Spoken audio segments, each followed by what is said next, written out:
বাজে, এত বেজে গেল। কিন্তু কি ব্যাপার, বৌমা খেতে ডাকলো না তো? ও বৌমা! হ্যাঁ মা। কি ব্যাপার, কটা বাজে? আজকে কি আর খেতে দিতে পাবো? রান্না প্রায় শেষের পথে, আর একটুখানি বাকি আছে। আর কতক্ষণ লাগবে? আমার পেট যে আর মানছে না, পেটের ভেতর সব ইঁদুরগুলো ছোট ছোট শুরু করে দিয়েছে।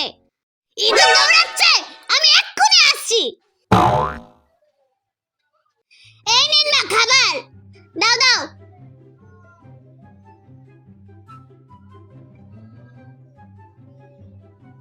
কেমন আছে মা? ভালো হয়েছে, কিন্তু বৌমা আমার পেট কেমন জ্বালা জ্বালা করছে। মা, আপনার পেটে ইঁদুরগুলো মরছে, আমি আপনার খাবারে ইঁদুর মারার বিষ মিশিয়ে দিয়েছিলাম।